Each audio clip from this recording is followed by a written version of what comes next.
Hi, this is Hope with Everything Healthy TV, and I am here today with Danni Allen from The Biggest Loser once again. So share us, what's your favorite juice? My favorite, I call it my lean, mean, green, clean juice, because it'll help clean you out, it helps kind of restore you, and I just add some, fresh limes, sometimes I throw in a little bit of mint, you get some celery, some apples, I throw a little cactus if you can every once in a while in there too.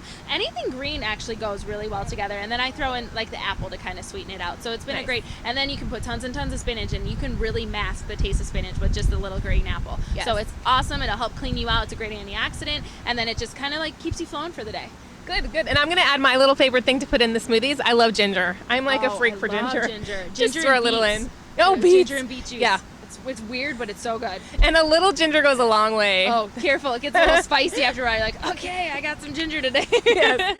Okay, so now on to you. So for people who didn't watch your show and don't know about you, tell them Danni was a season 14 winner of The Biggest Loser. What was your motivation to even apply for the show? And you must have been one of thousands of people. Walk us through what happened, how the process worked. I think they told us after video submissions and people who went to the local auditions, there was actually over 300,000 people that auditioned. Oh my gosh. And to be one of 15 that were chosen is an amazing, I'm thankful every single day for the opportunity. But what really had put me in that situation was, I had been overweight my entire life. I remember going to bed dreaming about what it would be like to be like the other girls and thin and that sort of thing. And then my dad got really sick back in February, and a lot of it attributed to his weight and the struggles that we went through as a family, and realizing that he turned 50 in the hospital, and that was that aha moment, 50 should be halfway to life, living life, being excited for the next adventure, not in the hospital bed hoping that you're going to see another day. And when that moment happened, I had that epiphany that was like, I needed to change, and Biggest Loser auditions were literally right around the corner.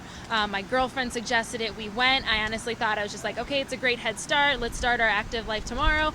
I got a call that night, and that changed my life. Wow, and so was that a call to submit a video? No, the call that I got said it was I speaking to the next Biggest Loser. I got asked to come back to an interview in the city of Chicago a couple days later, and then they asked me back for another interview, and then before I knew it, they were flying me out to LA for another interview. It was a few series of interviews, some video submission, a lot of paperwork. But a few months later, I was walking up to the gym and saying Jillian Michaels was my trainer. Oh my goodness! And so now, was your work supportive? Did you take a leave and did you go back? I work for Camping World, and they are the most supportive, best company I could ever work with. It's all a family. Like if you ever go in, it's usually like, oh yeah, here's my brother, and here's this. We're a big family store and community, and they honestly were amazing. They let me go and for the show, and I came back and they had my job. They actually gave me a new job as a wellness director, so hopefully I'll be helping them out with that. Good. But they've been the best support system I could ever have, and I love going into the office and catching up and talking with people, and I always feel bad. I'm like, did we actually get work done today? But we had fun while we did it. So it's been great, and I am back to work at a smaller capacity, and they're ready to take me on full time once I hand off my crown to the next winner. Good. When is that going to be? I know there's filming right now, so eventually they'll start maybe in September in the fall sometime, and then we'll maybe have a new winner the next of the year. And will you go back kind of as an alum? And there's rumors that I might be going back to the show. Good. I don't know what I'm allowed to divulge, but there's a good chance that me or any other past contestant could end up on this next season. Okay, good. And then what about the emotional part of it? I know that when we were talking kind of offline, you talked about being younger and being overweight and how hard it was, and then in the show kind of what triggered you to really step it up a notch. Well, can you share that with everyone, because that's so great? I tell everyone, if it was as easy as eating right and working out, we would all do it. That's a simple task, but it's like, what's holding you back? What's keeping you from accomplishing something that seems so easy? And I tell people, 90% of getting into an active, fit, healthy lifestyle is mental. You really need to figure out what's holding you back. And I share the story about I was only 9 years old, and my neighbor was asking me to leave because a friend she was coming over didn't like fat people, and I was 9 years old, and I went home and I cried my eyes out, and I realized I was different than everyone else. And instead of being a person that would take charge of that and find a way to be like, I'm not different, I wallowed in myself. I got self-deprecating. I was never good enough. I always tried too hard at this because of this, and that kind of set me up on this downward spiral of how I was my whole life. And once I realized that was one of the key moments that kept me from becoming the person that I knew I was inside, I just was letting the fat kind of hide it. And I mean the fat in quotations. It's not really literally the fat, but it was just when I was able to come out and take charge. And there was one moment where I really just fought Jillian back. I was like, I am not, this person. I am not the weak link. I'm not going to let you like throw an ice bucket on my head. All of a sudden, I was like, I was not that disease to please girl. I was not worried about what other people thought of me. I didn't want Jillian to like me anymore. I was just like, I gave her the finger and was like, and when I did that, she got this smile on her face. Like, that's what she was trying for. And I'm like, oh, I hate you. But it worked. And once I felt that fire, and once you feel that fire, I don't think you'd ever want to let it go. So you might get that little spark, but then you got to keep giving it the fuel to keep it going. And I did. And so what do you recommend for someone? You had a show and Jillian Michaels yelling in your face.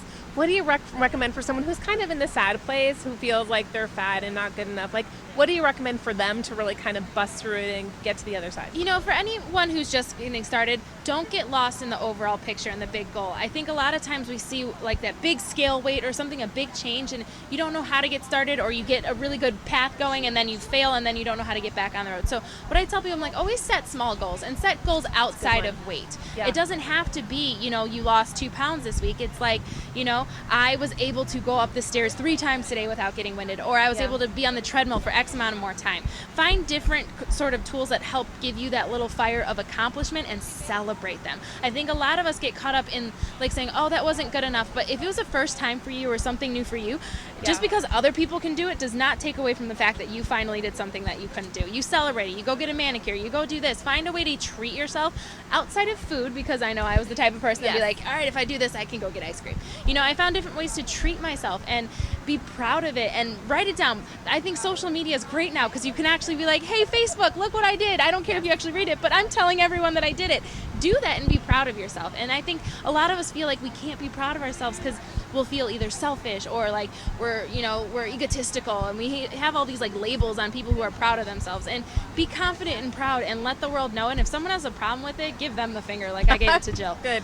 And I'm going to ask you one more question. Yeah. So you mentioned ice cream as a treat, and I'm a huge I love food, and I can work out. I love working out. I can work out till I'm blue in the face. That's not my problem.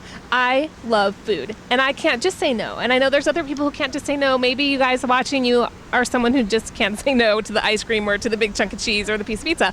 Do you have any recommendations to someone who is kind of addicted to food? And Alan, that's me. I was a food addict. I was a varsity athlete in high school. I played water polo in college. I knew the fitness part of it. That wasn't the problem. Yeah. It was the food. And so what I had to learn to teach myself was, first of all, when you're starting off, it's never about deprivation. Don't say, I'm not going to eat carbs. I'm not going to do this, because that's just setting yourself up for failure, and that's when you binge.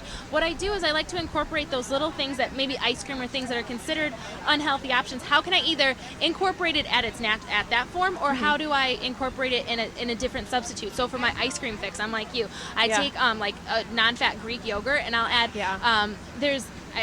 you can add like some flavoring to it. Like there's like Crystal Light Pure that's all made with Truvia instead of any of the aspartame stuff. Yeah. Kiwi strawberry, whatever flavor you add it, mix it up, put it in the freezer, and that's like a frozen yogurt. Nice. That has no fat, it's very low in calories, and it's a great alternative. So that's how I kind of get my ice cream fix. Yes. But at the end of the day, I'm still a chocolate girl, and I need my dark chocolate. So now I get like the dark chocolate that has a little bit of almond and sea salt, because that gets my like crunch factor and a little bit of salty and sweet together, but I keep it in the freezer.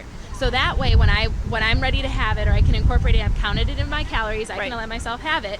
I have my one little square, put it rest in the freezer, and that way I know that that's my little square and it's back in there. So it's finding ways to incorporate it, just looking at your portions. I think that's the biggest thing. Yes. If you want ice cream, have it. Just don't have the whole thing. Get your scoop, get your servings, count it in your calories, and have it. So no have eating out of the ice cream. Out of the box. No eating out of. If you can't count it, don't eat it. That's what I say. I love that. That's perfect. So now, and then I guess this is one last question before we close up. What's next for you? I think that's the best question, is like everything's so open for me right now, because I feel like I can dream again. I can do so many different things, but the biggest thing I have going up is my full marathon running in Chicago on October 13th. I've already completed 3 half marathons in the process of this. So I've been telling people I'm going Forrest Gump on them, and I'm like running across the nation. I'm going to do as much running as I can, because it keeps me fit and healthy, and then I also can show people 9 months ago, I hated running, and look where I am at now. I'm training for a marathon, so anything can happen. Anything can happen. So thank you so much for your time, and thank you for being such a positive influence on so many people, and hopefully we'll get to see each other again soon. I hope so. Okay. It'd be great. Thanks, Thank Danni. you. Thanks to all of you watching. It's Hope reporting from Everything Healthy TV. Have a good day.